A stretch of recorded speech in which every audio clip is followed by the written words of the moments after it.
Hai, hello, salam sejahtera Malaysia. Selamat datang ke channel Fels Lifestyle.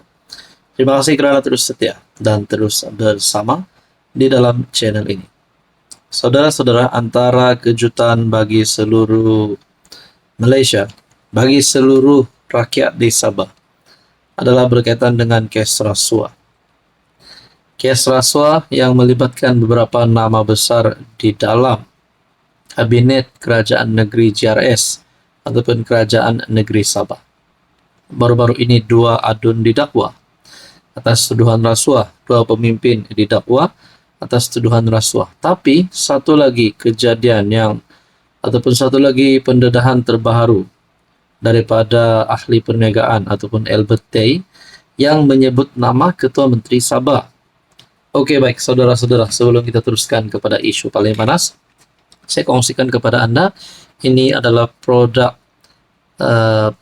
molekul imun, molekul bijak.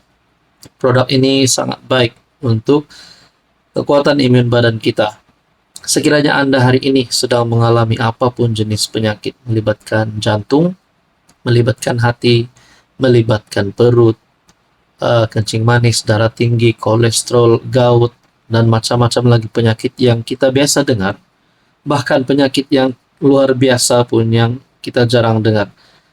Produk ini meningkatkan imun badan kita. Dengan imun badan kita yang kuat, sehingga 437% memampukan imun badan kita melawan pelbagai jenis penyakit. Produk ini mendidik imun badan kita menjadi bijaksana untuk melawan pelbagai jenis penyakit. Sekiranya anda mempunyai pertanyaan lanjut, berminat tentang produk ini, anda boleh menghubungi saya di nomor yang tertera.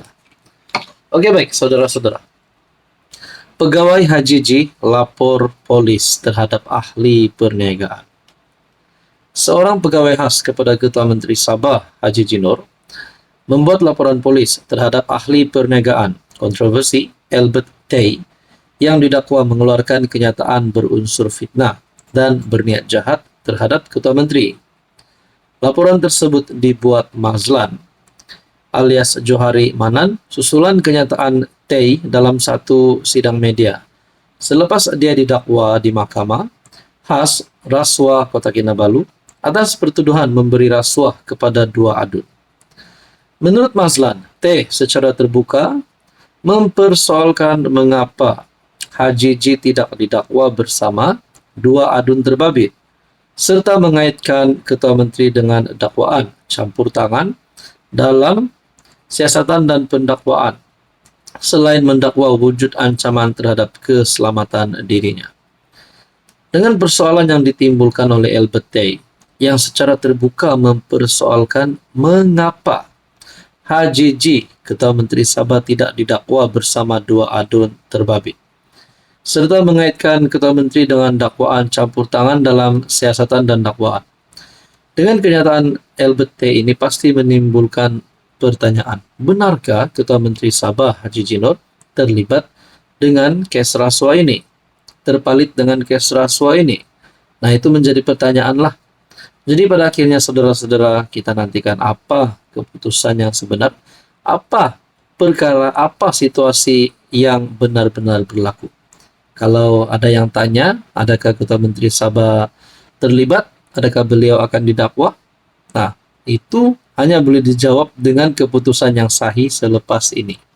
Kita nantikan saja, kita tunggu apa yang akan berlaku. Tapi kalau benar, memang ada pemimpin-pemimpin yang lain di dalam Kerajaan Negeri Sabah, termasuk Ketua Menteri Sabah, ataupun ada adun-adun yang lain daripada Kerajaan Negeri, ataupun mana-mana pihak politik yang terlibat dengan rasuah, perlu dikenakan tindakan undang-undang. Tapi sebelum dikenakan tindakan undang-undang, jawatan mereka sudah pasti perlu dilucutkan. Jadi saudara-saudara, berkaitan dengan ini, apa komen Anda? Hai, hello, salam sejahtera Malaysia. Selamat datang ke channel Fels Lifestyle. Terima kasih kerana terus setia dan terus bersama di dalam channel ini. Saudara-saudara, antara isu yang menjadi cerita panas kebelakangan ini adalah berkaitan dengan pelanjutan tempoh perkhidmatan Tengku Maimun. Nah, apa kesan yang buruk kepada Anwar setelah keputusan tidak melanjutkan tempo perkhidmatan Tengku Maimun.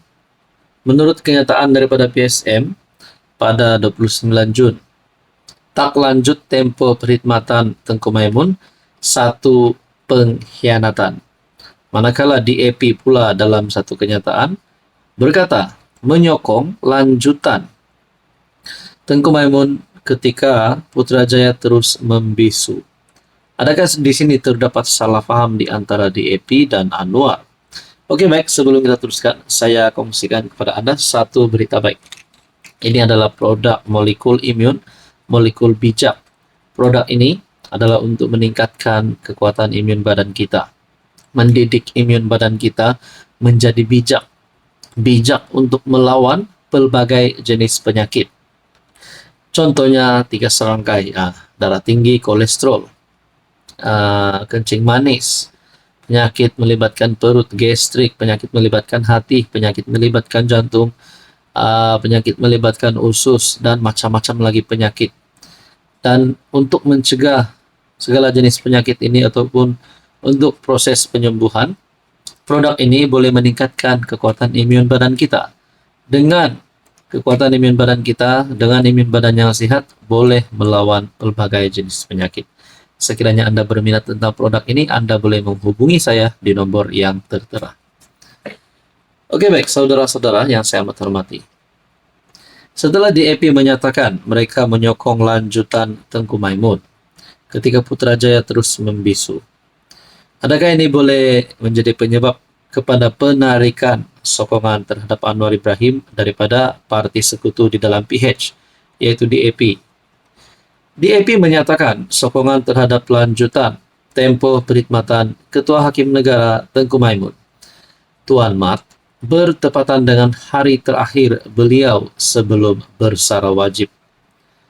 Menerusi kenyataan jawatan kuasa kerja pusat parti itu, DAP turut menyatakan sokongan agar tempo perkhidmatan Presiden Mahkamah Rayuan Abang Iskandar Abang Hashim yang dijadwal bersarah pada 2 Julai dilanjutkan. Jawatan kuasa itu menyatakan bahwa lanjutan tempo bagi kedua-dua hakim berkenaan sejajar dengan agenda reformasi kerajaan Madani. Parti itu memetik pencapaian kedua-dua tokoh kehakiman tersebut yang telah melaksanakan tugas mereka dengan cemerlang dan penuh integriti sebagai justifikasi bagi menyeru agar tempo perkhidmatan mereka dilanjutkan selama 6 bulan, selaras dengan peruntukan perlembagaan persekutuan. Walaupun lanjutan seperti ini bukan hak mutlak, kami mengambil maklum bahwa lanjutan tempo perkhidmatan pernah diberikan kepada hakim-hakim kanan terdahulu selepas persaraan wajib. Menafikan bahwa sokongan DAP terhadap lanjutan ini merupakan percubaan untuk mempolitikkan perkara tersebut. Parti itu menegaskan bahwa pendirian mereka lahir daripada pengiktirafan tulen terhadap sumbangan kedua-dua hakim berkenaan kepada pembangunan. Jadi tuan-tuan dan puan yang saya amat hormati saudara-saudara semua, dalam artikel ini menyebut Anwar beri amaran PM, kemudian yang mengkritik dakwaan adanya usaha melobi kerajaan agar tempo Tengku Maimun dilanjutkan. Anwar berkata jika amalan seperti itu dibenarkan kerajaan, tidak mustahil Ketua Setiausaha Negara dan penjawat awam lain juga akan melobi untuk mengekalkan jawatan masing-masing. Jadi saudara-saudara yang saya hormati berkaitan isu ini, apa komen Anda?